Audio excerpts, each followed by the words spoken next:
about Lean Six Sigma Green Belt Project Book, and we should be welcome everyone on Facebook and welcome everyone on YouTube as well.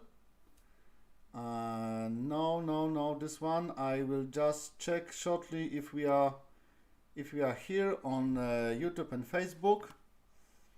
So we should be online right now. And let me start with the question from the question that appeared yesterday during the live. So I was discussing, you remember, yesterday about the Ishikawa, about the middle or beginning of the analyze phase, and suddenly I got a question that hit me in the middle, like, well, Igor, you already finished a measure phase. You talk about this measurement systems, and what about the sample size? Should we discuss the sample size? Is it important or not? And of course, yes, it's important. But you have to also understand that what we are talking about here is the green belt level of Lean Six Sigma. And usually when I train green belts, I'm not expecting from them to be so deeply involved in all the statistical analysis, including as well sample size. But anyway, if there was a question about the sample size, I will also spend some time to discuss and elaborate this topic with you. It's not a problem, especially when the sample size and the statistical rules and the real life, there are two different subjects. So from the statistical point of view, every time the calculated sample size is so big that no one in reality is willing to pay for. Because you know that every measurement, every sample that we are going to take it costs something. There is nothing for free. So if we, for example, calculate that to evaluate precisely the difference between this measurement and this measurement is about to have like 1,000 samples, the manager will say, we will never pay for this, we will never wait for this. Let's evaluate the situation based on these few samples, that's all. And this is why very often the statistical rules, the statistical guidelines, the principles of the statistics are not followed in the real production life. So this is why I didn't put too much attention to this, but I agree it's important. So let me first start with this the sample size, and then we will easily go to the next topic. So before I will make some calculations for you regarding the sample size, we have to a little bit discuss about the most common and the most simplest equations for the sample size, which is something like, moment. Is it still possible here? I remember a few years ago it was possible to draw and write very nice equations. Let me look inside. Now insert equation. Yes, that's great. Equation. I don't remember when I did it. Odręczne. Wow. What do you mean? Okay. Let's play this. The sample size, actually the sample size, when we think about sample size, we think about three elements. The three elements has impact on the sample size. One is the standard deviation, okay? So the standard deviation means how much your process vary from the middle value or from the most popular value. So if your process is if the variation in the process is bigger, then you have to calculate more samples compared to the process which is very stable. You cannot see a huge variation there. So more stable process, you need less sample size to calculate. Yes, this is why hello Piotr. Hello, how are you? I hope you're fine. We have started with the sample size. because there was a question from yesterday. Okay, great. So okay, I will not write any comments. Okay, so this is the one element of the sample size equation is the standard deviation. Then we multiply by yes, great. You see, it's recognizing my handwriting. It's nice. So then we have to multiply this by so-called coefficient interval factor. This is related with the how much statistical error we are ready to accept. And this z variable is changing from, if we normally would like to have like 95% of the confidential interval, means that whatever we calculate and we take based on these calculations, it will fit 95% of the variation, yes? And if we would like to have this 95, I will write just aside, I will indicate that this is about 1.97, something like this. And by assumption, we just put it here 2. Okay? And then it must be divided by a delta. And delta means the error level or the difference we willing to identify by these measurements. And in most of the cases, this is just the precision of our measurements. So if, for example, a tolerance is plus minus 5, so in general 10, the good assumption is that we should have at least 1/10 of the tolerance to identify the difference. So we will see the results. And unfortunately, this is not so easy because everything is square. So it's really becoming a huge number. Okay, great. So this is the how can I make it bigger? Great. So I will just write here some explanation to this equation. Let's group it. So like this, and then we simply group. Okay, move it out side. Take this. Okay, and is this where sigma is standard deviation. Then we have z is the confidential interval ratio, and the delta. So let me do like this. I don't know what I'm doing right now. I'm writing I hope English, and it doesn't look like English. Okay, only deviation. No. Deviation. Okay, and this I have to I have to put here a symbol, and this is insert a symbol, and we have here a sigma. That's right, and also we take a delta. Okay, insert. Yes, great. Sorry, close. So I can move it here. And great. Come on, small one. I like you very much, really. I love you. I love you. Great.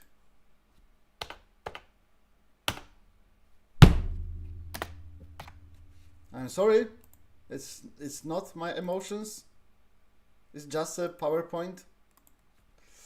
And how we can call this like a precision. Okay.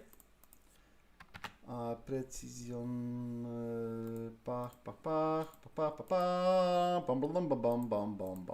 Okay, good. So it means whenever your process it has a big variation, you have to increase the sample size. Whenever your precision is going smaller, you have to also increase the sample size. And very often, and we have to compare the standard deviation with the precision, because when you have a very precise operations and we operate in the microns, and we calculate the standard deviation in microns, you have to also show the precision in microns. You cannot compare like standard deviation in centimeters and the precision in microns. It will never work. So it should have the same meaning, because the precision is very well related to the standard deviation. Okay, and let's identify now. Let's present this equation in our Google spreadsheet. Okay, so here we should have our Google spreadsheet. Okay, good. So you see we already have, okay, first is our 95% of confidential interval, and this is about I think it's 197. Very often we take 2. Then we have standard deviation, and then we have delta. Okay, and let's assume that we have here 1 and 1. This is like a simplest situation. So we have the process of measuring, for example, the cutting some rods, and we have verified the standard deviation, and the standard deviation is 1 centimeter, and we would like to identify the difference plus the difference of 1 centimeter. So it will look like this. Sample size. The equation is so we take the confidential interval, we multiply by standard deviation, then we divide this by delta, and everything is squared. I think there is definitely I remember like this, no value, error, function multiply parameter 1 expects numbers values. What? And what about this? Okay, 197. Okay, it must be dot, not comma. Okay, so in this case we need to take like 4 samples, but this is not realistic situation. Okay, very often this delta is like 1/10 of standard deviation, and suddenly all the sample size is going up by 100. Okay, so this is why this is like a clear function between a standard deviation and how precise you would like to be in the results of your measurements, right? So your question regarding the sample size, I may conclude like this. So yes, the sample size is very important, but in reality we have to think about 3 elements. So the sample size, like n equal this. So let's do like this. Okay, so this n, when we are talking about n, small n, I think there is also a setting in the Office to start with the capital letters. So the sample size will always be related into 3 elements. 2 elements we already identified. So one is the precision, right? So the sample size depends on the precision. The second depends on your standard deviation, and this is what we are talking about, the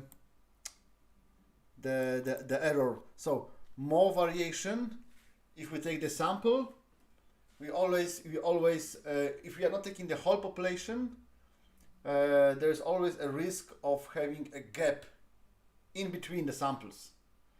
So if the standard deviation is very, very big, the difference and the missing elements from what we are measuring may be relevant and huge for our measurements.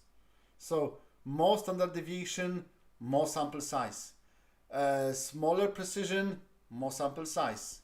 And the last element, what we are always taking in reality into account, is of course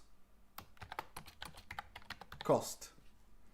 So this is always a very important, and I think the most important element in the sample size definition, because at the end the business has to pay for the samples, and this is not so easy to convince the management to invest such a huge money in the samples, in the statistical sample size. Sorry, you cannot see what I'm drawing here again. I always forgot. So you have to remind me always. Hey Igor, we cannot see the presentation. You're still talking to PowerPoint or the spreadsheet. I'm sorry for that. So now you see what I mean. Okay. So this is very important. And another subject I just want to touch briefly regarding the sample size and the sampling in general is something like this. Let's try to put here some cycle which consists of 5 elements. Yes, great. And this will be erased. Yes. So in general, what we are facing is the whole history of our processes. So every piece, every effect, every possible measurement we call a population. Hello, Nirish. Nice to see you. How are you? I hope you are fine. So every piece and every effect, every possible measurement we can apply in our process production we call a population. And remember, there may be a population of the whole day, the population of a week, population of the month, population of the one lot. So the populations are different, especially what you would like to observe. Okay, and because of this above previous reasons, like the cost, mainly about the cost and the time, because you have to understand the cost here is equal to time, because time is money, time. So in reality we always consider a time and cost, and based on that we make a decision. No, we would like to take a sample, not the whole population. And why I cannot choose the language? This is ridiculous. Hey PowerPoint, can you make it? Why you're making it so difficult for me? Bloody, it's okay. Sample. So very often we take from population a sample. We apply some analyze upon the sample, and we have some findings. Okay, so conclusions. Let's conclusions. Okay, and again conclusions. We will check if everything is correct. And we all hope that whatever we conclude is true for the whole population. And this is like fooling ourselves. You will never have a 100 precise and full picture of any population if you take a sample. This is something what you have to. This is the cost, additional cost of saving the money and not taking the whole population but taking the cost. Yeah, the sample size. Do you know what I mean? Forget to think that when you take, okay, let's do like this, perhaps a smaller x. Great. This, okay. So because every time we take the sample, we are deciding not to take a part of the real observations into account, and there will be always like a missing spot, a black hole, a blind area, yes, where you will know nothing about what's happening. And this is why my suggestion is, if you are able, if you have enough time, enough cost, always measure the whole population.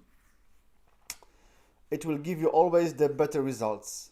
And if it's too costly, if you have no time, if you are obliged and you have no other way than to take the sample, you have to remember about two elements that must come together with the sample. Relevant size, and also it must be random. So two elements of the sample, so it must be relevant size and the random sample. If you will not take this into account, your findings will fool you, because you will not look at the whole picture. Okay, so let's check again. I know I have to do this because you see the PowerPoint is still thinking that I'm going to write in Polish, which is I'm doing this several times. Relevant size, yes, and random. Okay, do you understand? So this is about the sample size. So my suggestion is regarding the sample size, take always as much as possible. You can perhaps then use this equation to recalculate. If you are taking the same sample, because we can recalculate this equation into something like this. Let's do a typical and simple mathematical transformation, and we would like to understand and see what could be the precision if we take a certain number of certain samples from the population with regards to the standard deviation we observe currently. Okay, so normally we take this delta out, so we take the square root on both sides, so it will be a delta is equal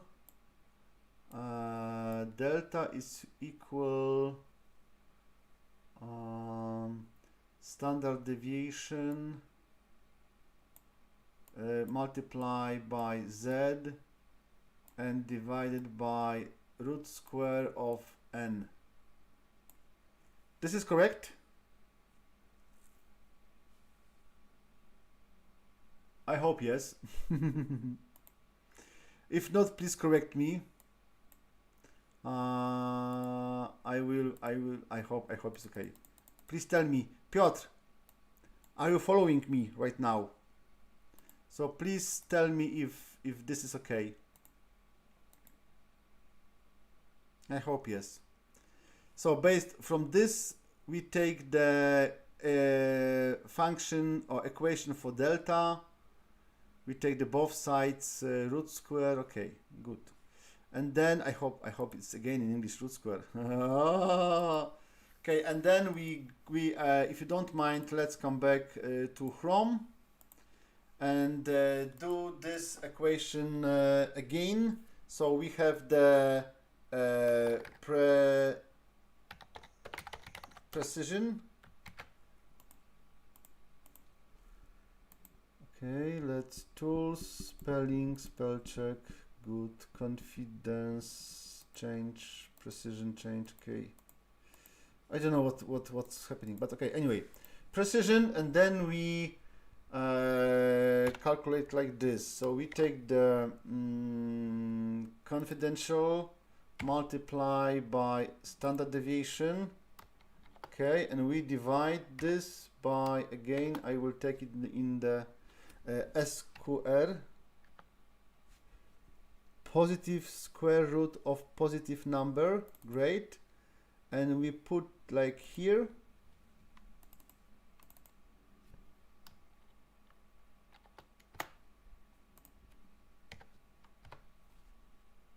what?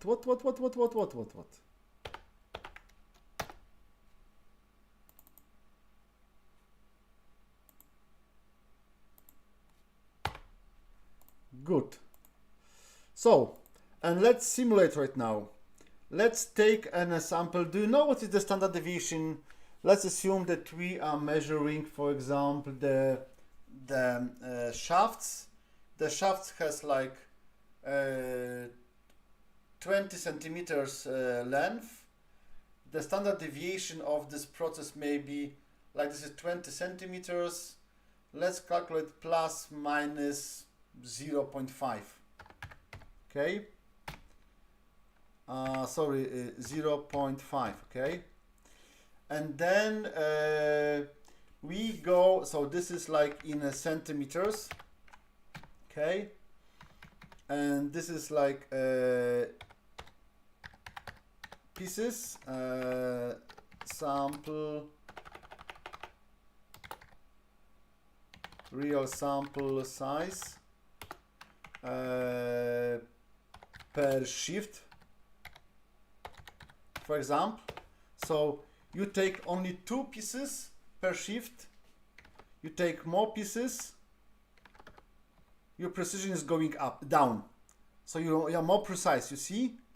If you measure only like 5 pieces, or like, let's take 10 pieces, you will be able to identify the difference only by 103 centimeters, which is almost equal to 1 standard deviation. So I think you will see nothing. Really. So to really have 1/10 of your standard deviation, I think you have to go to 500, 100, even 500. Yes. So you have to measure 500 pieces per one shift to have 1/10 of your standard deviation. And this is very, very huge and costly. So this is why, according to this equation, none of the companies is willing to pay this amount of money. Okay. So this was about the sample size. I hope I explained the subject. And so the conclusion is, please take as much as possible. The best, if you are able to analyze the whole population, take the whole population, and then you are on the safe side. Okay. So it was a sample size, and now let's go to the analyze phase. You remember we discussed yesterday that in the middle of the analyze, actually at the beginning of the analyze phase, you have to perform the brainstorm session. Okay. And the brainstorm session, the question for the brainstorm session should be why we are so far from CTQ. And we are encouraging the team to look for any potential root causes based on the Ishikawa 6 elements, 6 areas, yes? So you encourage them and say, hey, think about the people, think about the operators or management or leaders, whoever is involved in the process. Is there a chance that the root cause is linked to them? The same question you do for the machine. Look, we have these machines, we are using these tools. What is the probability that the root cause is connected with the machines? The same materials. By the way, do you know where we are looking, where we have to look when we talk about materials in our process? Do you remember SIPOC? Where is the SIPOC? SIPOC. We don't have SIPOC here? Okay, I think we have SIPOC in our spreadsheet. Okay, good. You remember in the define phase we have our SIPOC, and for the process, because we are still discussing this process, why we are observing so many late deliveries or too quick deliveries. And if we are talking about the materials, we think about inputs in general. So not only the materials like a glue or paper or whatever, a sand, or yes, not only this or tape, but all inputs. So everything what you need to start and perform the process. So you take the SIPOC and then you look at the inputs and then think, okay, is there possibility that order can cause some problems, or finished goods, or instructions, or the truck, or the packing tools, or packing elements, or any other input. So this is what we are analyzing in the material part of Ishikawa. Then we look at the method, how we work, what kind of instructions do we use, what kind of procedures do we use, is it sufficient, is it, if this is updated, if this is relevant to what we have to do. Okay. Then we also look at the measurements, and then we look at the mother nature, and we take these post-ticks. You remember I was showing you an example of this kind of results from the brainstorm session, like here. So we have different post-ticks as the results of the brainstorm session, but we are going to create and prepare a Google spreadsheet for that. I mean, the brainstorm session itself should be done in the team, should be done in the good atmosphere. You should still use the post-ticks, but you can make a summary in the Google spreadsheet. As well as I want you to also think about the narrowing tools like the sieves, where we have to eliminate not so probable root causes. At the end of the sievings, we need to have only the most probable root causes, and this we do also here. So what I recommend, it's like you just do here like brainstorm results. Okay, and of course you will have a lot of potential causes. So let's include here insert row above. Okay, great. So this is post stick. Yes, like this, I hope. Spellings. No. Post stick. 1, 2, 3, 4, 5. Then you have to put Ishikawa. And what I recommend, you do man first. Then you have let me do like this. So Ishikawa, let's put here.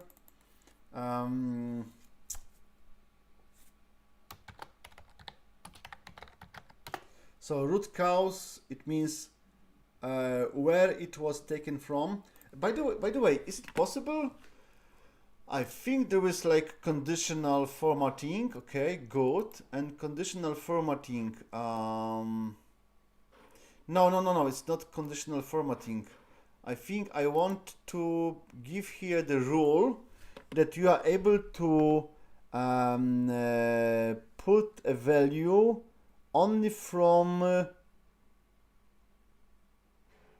already defined list. So in Excel it's called also, I think, conditional formatting.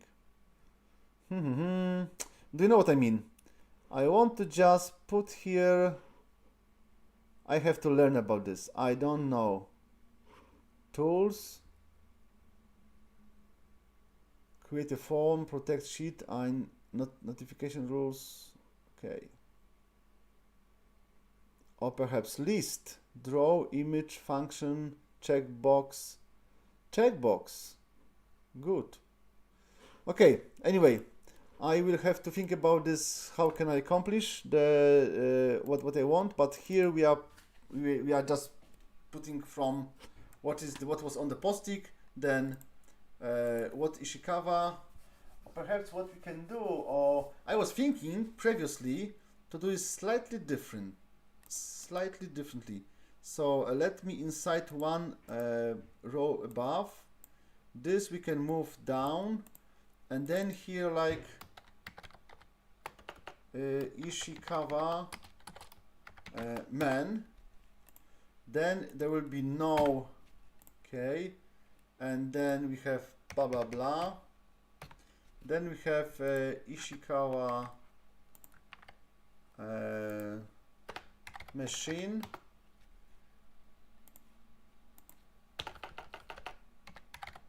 Okay. Please remember that what we do here is just a streaming. So I work with you. This is not only the okay. So let's do. This is not only the training. It's also we work together. Okay, good.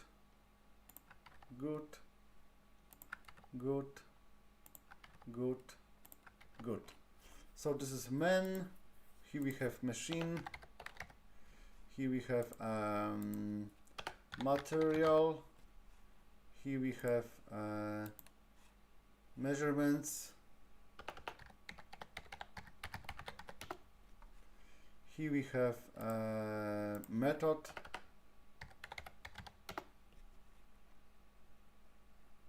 Okay, not in this particular order, doesn't matter. Not her nature. Okay. Good. And then we what I want you to do then for each root cause you have to do like the first sieve. First sieve means that we have to think at our potential root causes from the following perspective. So the sieve number one, so let's do this. I will copy this title. I will put it here. By the way, I missed some slides. Okay, good. First sieve. No, like a sieve, we are sieving grains from the plevel. By the way, do you know how to tell in English? Moment. It will be interesting.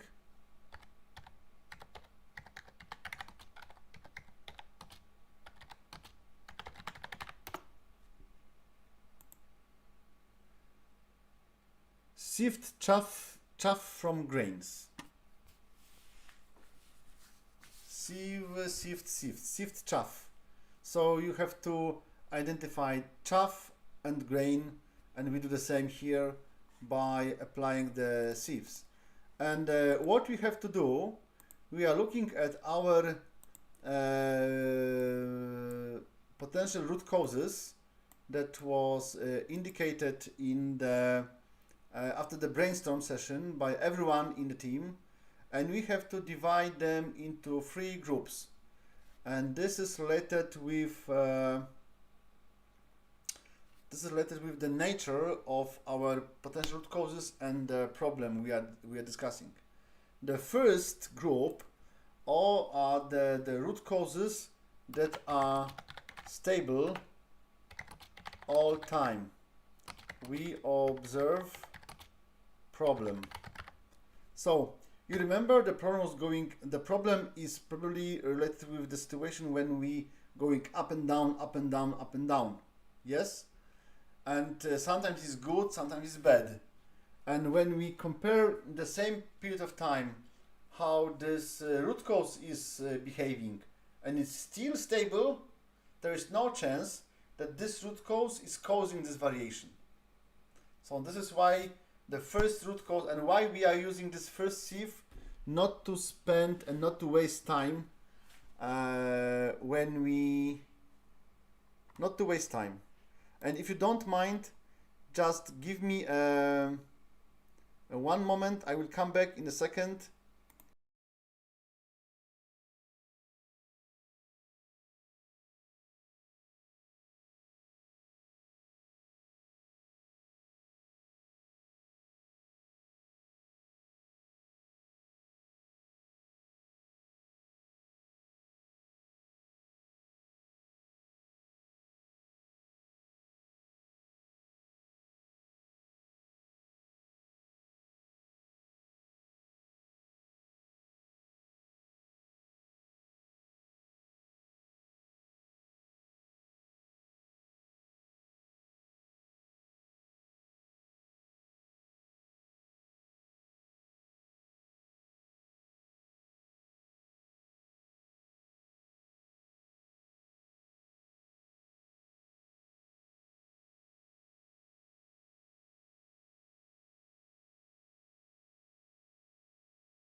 Hello, hello, I'm back.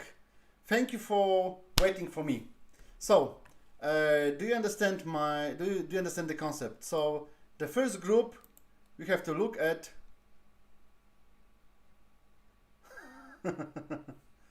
Okej, dzięki, że słuchasz. To jest dobra też lekcja angielskiego. Powiem Ci jutro wszystko, o czym mówiłem, ok? So, and coming back to our first sieve. So, are the root cause stable? In the same time, when the problem is changing, there is no chance that this root cause may cause the problem. This is why we are not taking this into consideration for the next steps. We simply take it out. We are not wasting time. It's not the point, okay? And also another situation when we include a particular root cause into this first group is that we have no possibility to influence. No possibility to influence at all. Like, this is totally out of our scope of impact. Yeah, like for example, this is low.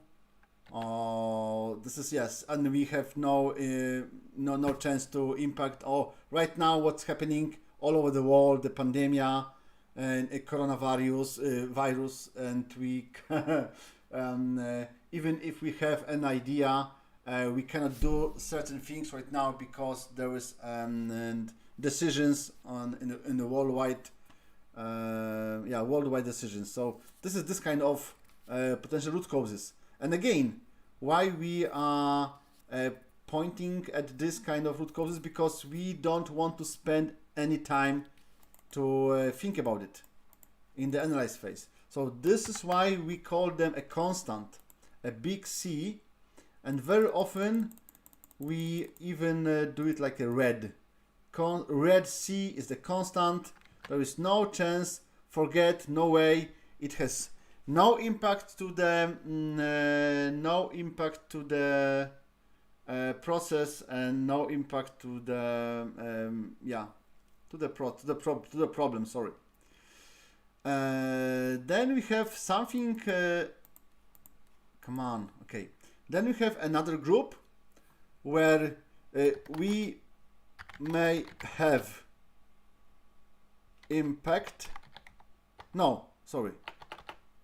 It is not stable. So is changing in time, but again we have no impact. So this is another situation when we have we see the potential root cause is changing. Come on, why I have so many lags? Do you understand? So okay, great. So it is not stable. It is changing in time, but we have no impact. And how we call this potential root causes? So it's changing, but we have to live with this. We have no impact. This is noise. This is simple noise. So this is this noise that is all around us, and the noise is changing this standard deviation. We call very often this noise like a normal root causes. This is why we call deviation, which is where the probability curve is looking like a normal distributed. We call it noise. So we have to live it with. We have to live with this noise. This noise is the standard part of the environment. Yes? And the last one is very similar to the noise. It's changing, and we can change. So we have impact, means we can do something. So the main difference between noise and the possible root cause that you would like to take or think about is that it's again changing, and we can do something about this. So what we do in general, we split our potential root causes into these three categories, into these three subgroups. And everything, why we are doing this, to avoid wasting our time in the analyze phase. Because what we do with this C, we just cross out. This is take into analyze. And the question about the noise. I have a question for you, because what do you think we have to do with this noise?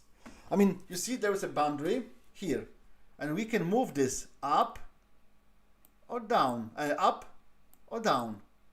So this boundary we can move. So we can take more as the noise, less as the noise. We can even take more as the constant or less as the constant. Everything depends on what? What do you think? What is giving us the power to change this? It's money. The power is money. So think, if the noise is becoming a very important for us, we feel a lot, we suffer a lot because of the noise, then we just invest into better machines, into more reliable process. Yes, we just put more money on the table. If we don't have such big financial possibilities, we have to live with more noise around us. So the power of change, the boundary between the variable, the x, and the noise is just about the power. How much power we have. And this is one conclusion for you. If you would like to, depends on our power. Depends on our power. Doesn't sound like English, but okay. And again, even PowerPoint doesn't think it's English. True. Yes. Depends on our power or the power. No, I mean our power means our power. And so if you think that you may face a very difficult subject, difficult topics, difficult potential root causes, you just invite to the meeting more powerful people like your boss or owner of the company, and they definitely may decide that yes, we can change this in the more cases than you as your team. Okay. Hello, welcome you on the Facebook. Great. So what we do here on the Google spreadsheet, we just simple moment. Is it true? No, this one. Okay. Here we have to just identify. This is constant, constant, or noise, noise. This is variable, variable, constant, noise, and then variable, variable, variable, constant, and so on. So you have to identify and discuss with your team, is it constant, is it noise, or variable? And here I think I can implement some conditional formatting. Conditional formatting. Cells is not empty. No, no, no. I don't want to do this. I want to text contains C.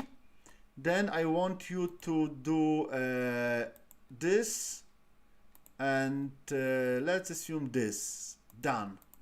Great. But what's about this? Okay, I have to trash this. Great. So then we add another rule. The rule is that text contains, and the n, no, it's easy. I know it's easy. It's a piece of cake. I mean, everyone can do this. But let me finish because it looks nice. Okay. Great. And then the last one, our x, not starts. I contains x or x. Then we can think about the green. And let's take this background done. No, it's not working. So let's make it here. Yes, done. So you see, we have it very, very easily identifying the elements that we have to take into consideration or not. Okay, and this is what we do. So we implement the first sieve. Do you remember this slide? Here, so we managed to collect as much as possible of the potential root causes based because of our moderation skills, based on no criticism, to show examples of facts and figures. We managed to organize and create a best atmosphere. Then we explained the Ishikawa concept. We encourage the team to look at each of 6 elements of Ishikawa. And as the result of that, we have created a long list of potential root causes. And analyzing all of these potential root causes will take you ages. So we have to narrow it down, and we are applying certain sieves. And one sieve is to just you cross out the constant, and you also cross out the noise, and we focus only on these root causes that are definitely changing, and we have an impact. So this is very important. So this is all for today. Really thank you very much. It's almost 1 hour. It was interesting, I hope. If you have any comments, if you have any questions, if you think it was valuable for you, if you have some doubts, or you are right now conducting a Lean Six Sigma projects and you would like me to comment and help you in any case, in any element of the Lean Six Sigma DMake, please write the question in the comments on YouTube or Facebook, and also share and subscribe and give the positive like to this material if you like it, and share it with your friends, teammates, because it will not only help me, but definitely it will help you, because if your teammates, your suppliers will think in the same way like you do, in Lean Six Sigma way, your work and life will be easier. So thank you very much for being with me.